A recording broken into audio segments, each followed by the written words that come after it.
So things are about to get really interesting when it comes to U.S. federal elections. There's a new executive order on the table, and it's aimed squarely at changing some of the core ways Americans vote, from verifying citizenship to handling mail-in ballots.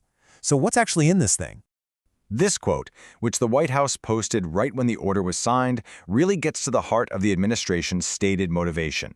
The goal, as they've put it, is all about election integrity, with a laser focus on who's on the voter rolls and how mail-in ballots are handled. All right, so here's our game plan. We're going to start by breaking down what the order actually says, then get into how it's supposed to work. From there, we'll dive into the pretty intense debate it's already kicked off.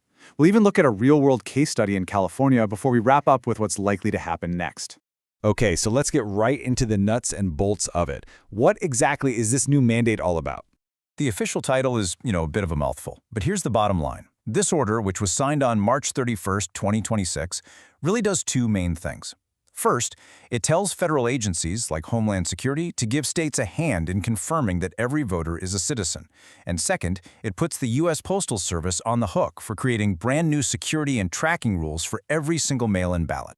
So the whole thing really balances on two big ideas, or pillars, if you will, making sure voters are citizens and making mail-in ballots more secure.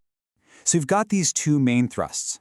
On one side, you have the federal government stepping in to give states lists of confirmed citizens to help them, clean up their voter rolls. And on the other side, you have the Postal Service being tasked with creating a whole new system for tracking ballots.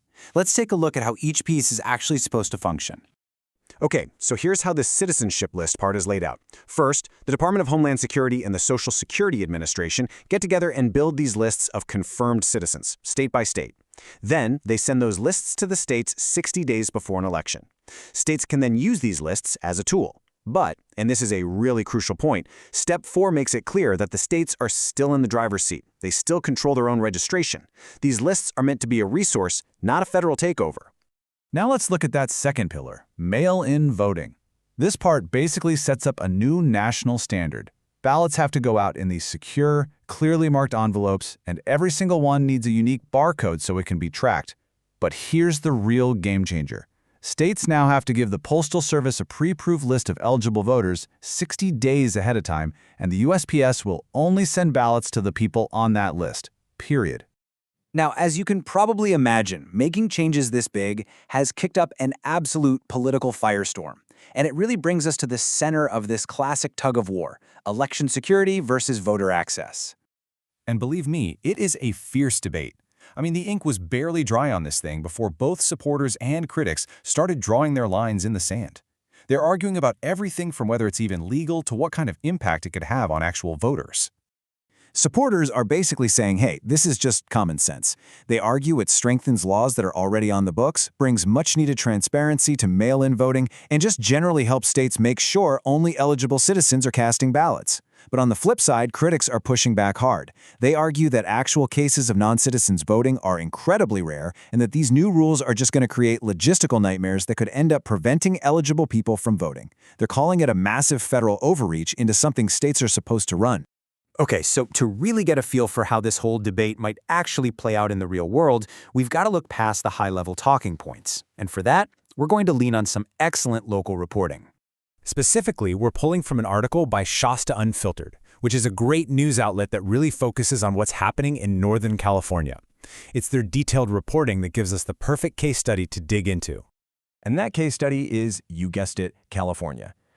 As one of the biggest states and one that relies so heavily on mail-in ballots, California is really the perfect place to see what the real-world impact of an order like this could be.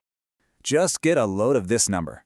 In recent elections, a mind-boggling 80 to 90% of all votes in California were cast by mail. The state literally sends a mail-in ballot to every single active, registered voter automatically. So this isn't just a small part of that process. For California, vote by mail is the process. So if this order is fully implemented, California is looking at some pretty major adjustments. The state would have to completely switch over to these new barcoded envelopes. It would have to hit that new 60-day deadline for its voter lists. And that alone could cause huge logistical problems. Because right now, California mails its ballots just 29 days before an election. It's a direct clash. So where does all this go from here? Well, with the stakes this high, and with such strong opposition from states like California, it seems pretty clear this whole thing is heading for one place: the courts. And yeah, that's not just a guess. This quote from California Governor Gavin Newsom popped up just hours after the order was signed, and it says it all. He and a lot of other state officials have already promised to sue immediately, calling the order an unconstitutional power grab by the federal government. Legal experts are pretty much expecting a wave of lawsuits from other states to follow. Which, of course, leaves us with a million-dollar question. Is this executive order a necessary step forward for election security, something designed to build more confidence in the system? Or is it a massive federal overreach that messes with state-run elections with a fate that's ultimately going to be hashed out in a courtroom? The answer is going to unfold in the months to come, and whatever it is, it's going to have a huge impact on the future of how Americans vote.